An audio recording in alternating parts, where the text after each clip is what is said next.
with you. And with your spirit. A reading from the Holy Gospel according to Mark. Glory to you, O Lord.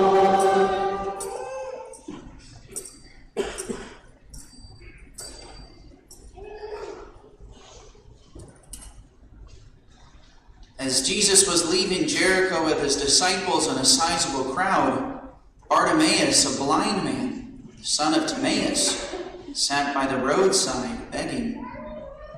And hearing that it was Jesus of Nazareth, he began to cry out and say, "Jesus, Son of David, have pity on me." And many rebuked him, telling him to be silent. But he kept calling out all the more, "Son of David, have pity on me." Jesus stopped and said, "Call him." So they called the blind man, saying to him, "Take courage, get up. Jesus is calling you." So he threw aside his cloak, sprang up, and came to Jesus. Jesus said to him in reply, "What do you want me to do for you?" The blind man replied to him, "Master, I want to see." Jesus told him, "Go your way. Your faith has saved you." And immediately he received his sight and followed him on the way. The Gospel of the Lord. Praise to you, Lord Jesus Christ.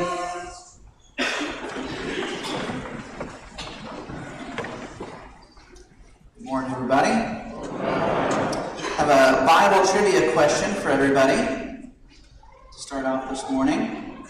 Does anybody know what the name Bartimaeus means? I don't know what the name Bartimaeus means. Bartimaeus means the son of Timaeus. And so in Hebrew, the word for son is Ben, like Ben-Hur, right? The son of Hur. But in Aramaic, which is the language that most of the people were speaking in the days of Jesus, there's kind of a modernized version of Hebrew. The way to say son is bar, right? So, like, for example, you might remember Jesus at a certain point in his ministry, he called Simon Peter Simon Bar Jonah, right? Simon Bar Jonah. Bartimaeus means son of Timaeus. So that means, remember at Good Friday, we always hear the Passion reading, and we hear about the man who was a criminal, and the people were deciding if they wanted to release him or Jesus. Remember what was his name? Barabbas, right? So what does Barabbas mean? Son of Abbas. Or, right, again in Aramaic, the word Abba means father, right? So Barabbas, son of the father. It's kind of interesting, right? So every year when we hear that Passion reading, you should notice that people had the choice.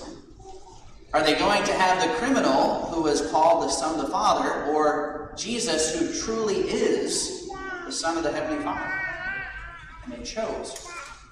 So a little bit of Bible trivia this morning, right?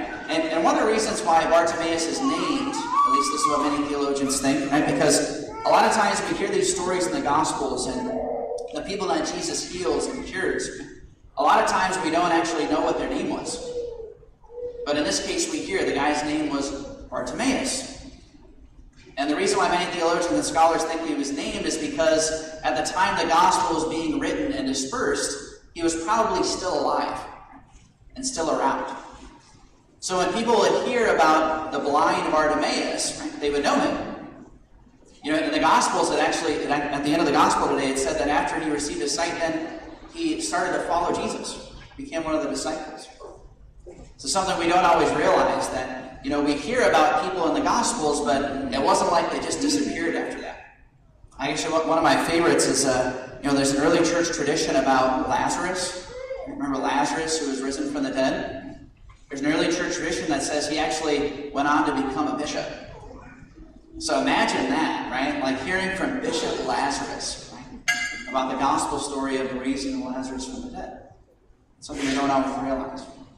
So that's why Bartimaeus is named most likely here in the gospel, right?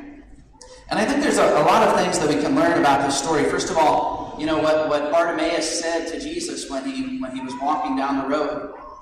He said, "Have pity on me." You know, you might remember that every time we have Mass, the church recommends that instead of saying, "Lord have mercy, Christ have mercy, Lord have mercy," at the beginning of Mass, right? That we say, "Kyrie eleison," which means what? Lord have mercy, right? We're saying it in Greek. And why? Because that's exactly what Bartimaeus said to Jesus. That every time we have Mass, we remind ourselves that we need Christ to have pity on us, have mercy on us. It's a beautiful thing the church asks us to do. And I was also thinking about this passage, and I was reminded many years ago when I graduated from college, I was a part of this Catholic Studies department in my university, and when I graduated, we took a 10-day trip out to Denver, Colorado. And the reason why we went to Denver, Colorado is because we wanted to participate in this ministry called Christ in the City. Have you ever heard of Christ in the City? If Dr. Smith was still here, he would know. He's from Colorado. But he's moved away with his wife and his children. But anyway, so Christ in the City is basically a ministry that started in Denver through Catholic Charities. And what they do is they recruit young adult missionaries. And what they do every single night is they walk the streets of Denver. And they just talk to the homeless, to the poor, to the beggars. And they develop friendships with them. And so when I went to Denver, right, I was able to do this. Every night we would walk the streets. And it wasn't always pretty, right? I mean, you'd see drugs, and sometimes you'd see, like prostitutes and things like that. And yet there was something really profound about it. One of the things they told us when we were there is that, we're not here to provide people, financial assistance. We do give them food and things like that, but the primary thing we give is we establish a relationship with these people. And I remember one of the things they told us that always stuck with me. They said, part of the reason why we do this is so that we can help them, but also they help us. We were told that it's important to spend time with the poor and the homeless because they remind all of us that all of us, in a certain sense, we are all beggars. We are all poor, completely dependent on God for everything we have. You and I live in the United States, right? We have a very luxurious life compared to most people in the history of the world, and even throughout the world.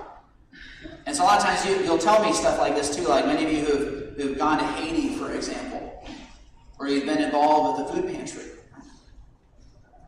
There's something beautiful about spending time with the poor. They don't have the pride and arrogance that many of us have, because our whole life is more comfortable and easy. They remind us of the simplicity of life, that we are all beggars. We're all poor in need of God's mercy. One of my favorite stories I remember reading about when I was studying church history. I remember hearing a story about a man named King Philip II. King Philip II, he was the king of Spain when Spain was at the height of its power. Like the Philippines, for example, it's actually named after King Philip II. And King Philip II was a really devout Catholic, and one of the things that was really amazing about his life story was when he was dying, right, he was basically left helpless. He was bedridden for weeks and months. And it was a very sad sight to see. And one of the things he did was he actually made his son stay at his bedside at all hours of the day for all those weeks. And it wasn't because he just wanted his son's company. He told his son, he said, "You need to see this. Because no matter how much power you have in this life, no matter how much wealth you possess, this is what it comes down to. Yeah. You lose everything. And all you have is God." Oh, wow, that's a beautiful story. That's something that all of us should be learning from the story of Bartimaeus, right? All of us are poor. all beggars. Sometimes we get that backwards. Like a lot of times people in our culture, they think that, people who are Christian and people who are Catholic, it's like they think we're better than everybody else. Or we think we're better than everybody else. It's not true. We're poor sinners. Completely dependent on God. Everything we have. Sometimes people will say things like, I don't want to be a part of the church because the church is just full of hypocrites. What does that mean? Somebody who tries to proclaim the faith to somebody and doesn't always live up to it doesn't make them a hypocrite. That makes them a poor sinner. And sometimes we put a ton of pressure on ourselves if we're going to be evangelizers or sharing the faith with other people. We think that we have to be like this perfect person. It's just not true. We're poor sinners. Poor beggars. And sometimes people forget this. Maybe even some people in the pew here today. Sometimes we can fall into the trap of forgetting that. We might think, I'm a good person. I go to church. I even go to daily mass sometimes, right? I pray rosaries, right? And we might start thinking that we're better than other people. I have to confess that when I was first starting the seminary, and I was studying theology, and I was praying every day, and sometimes I could be pretty arrogant. I thought that I had arrived to holiness or something like that. It's a very dangerous place to be. So I always loved that, Mother Teresa, John Paul II, they would go to confession every single week. Why? Because they were a bad person? No. It's because they never forgot that they were poor sinners, poor beggars before God. And they humbled themselves, sacrament of confession. A couple months ago here at St. Bernard, I made the decision to start offering Eucharistic adoration every day and confessions every day here at St. Bernard. And part of that's for my sake, right?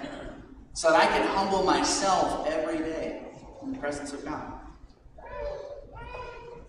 In a certain sense, that's what prayer actually is. Prayer isn't so much about, having a whole list of people that we're praying for, having a whole list of things we want to ask God for, even though those are fine and good.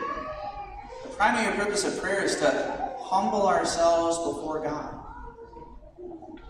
Humble ourselves. Place ourselves as beggars before Him. We're all beggars.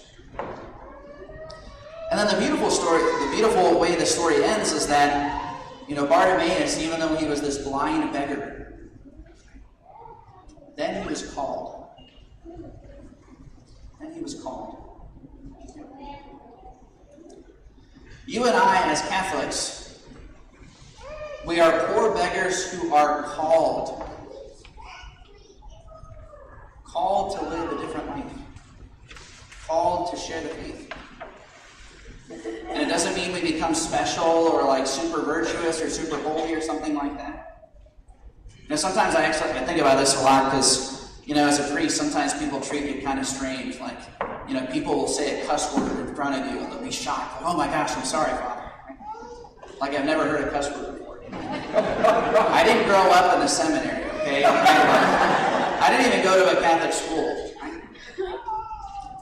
But I do remember very vividly, right, as I was getting older and I had my, personal conversion on a retreat. I remember, it was like for the first time I realized that God was real.